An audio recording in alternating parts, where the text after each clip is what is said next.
Coefficient of self induction. देखो हमने क्या कहा, सेल्फ इंडक्शन क्या होती है। एक आपके पास अगर कॉइल है, कॉइल में से अगर चेंज इन करंट पास कर रहा है तो उसकी वजह से जो भी उस कॉइल के साथ मैग्नेटिक फ्लक्स लिंक करेगा उसकी वैल्यू भी चेंज होगी, और चेंज इन मैग्नेटिक फ्लक्स की वजह से उस कॉइल में ईएमएफ इंड्यूस्ड हो जाती है, उसे हम कहते हैं सेल्फ इंडक्शन। अब देखो यहां से हम एक चीज कह सकते हैं, जितना करंट फ्लो करेगा उस कॉइल से वो डायरेक्टली प्रोपोर्शनल होगा किसका, मैग्नेटिक फ्लक्स का। जितना ज्यादा करंट होगा मैग्नेटिक फ्लक्स भी उतना ज्यादा होगा। तो हम राइट डाउन कर सकते हैं phi is directly proportional to I. यहाँ पे देखो प्रोपोर्शनलिटी साइन हटेगा तो यहाँ पे एल इंट्रोड्यूस होता है, जिसे हम कहते हैं कोफिशिएंट ऑफ सेल्फ इंडक्शन, या तो हम इसे और क्या कहते हैं, self inductance. Phi equal to L I. अब देखो इसको डिफाइन कैसे करेंगे। अगर करंट की वैल्यू 1 एम्पियर हो जाती है तो हम राइट डाउन कर सकते हैं सेल्फ इंडक्टेंस किसके बराबर हो जाएगा, मैग्नेटिक फ्लक्स के बराबर। तो हम क्या कह सकते हैं कि जो सेल्फ इंडक्टेंस है वो किसके बराबर होगी, मैग्नेटिक फ्लक्स कितना लिंक कर रहा है उस कॉइल के साथ, पर कब, जब उसमें से कितना करंट फ्लो करे, यूनिट करंट फ्लो करे।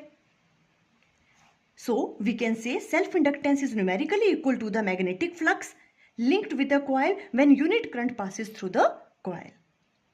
ये होता है कोफिशिएंट ऑफ सेल्फ इंडक्शन। देखो चैप्टर 6 इलेक्ट्रोमैग्नेटिक इंडक्शन के हमने एक ही वीडियो में सारी डेरिवेशंस करवाई हैं इस चैप्टर की, वो वीडियो का लिंक स्क्रीन पे आ रहा होगा। Thank you. Coefficient of self induction. देखो हमने क्या कहा, सेल्फ इंडक्शन क्या होती है। एक आपके पास अगर कॉइल है, कॉइल में से अगर चेंज इन करंट पास कर रहा है तो उसकी वजह से जो भी उस कॉइल के साथ मैग्नेटिक फ्लक्स लिंक करेगा उसकी वैल्यू भी चेंज होगी, और चेंज इन मैग्नेटिक फ्लक्स की वजह से उस कॉइल में ईएमएफ इंड्यूस्ड हो जाती है, उसे हम कहते हैं सेल्फ इंडक्शन। अब देखो यहां से हम एक चीज कह सकते हैं, जितना करंट फ्लो करेगा उस कॉइल से वो डायरेक्टली प्रोपोर्शनल होगा किसका, मैग्नेटिक फ्लक्स का। जितना ज्यादा करंट होगा मैग्नेटिक फ्लक्स भी उतना ज्यादा होगा। तो हम राइट डाउन कर सकते हैं phi is directly proportional to I.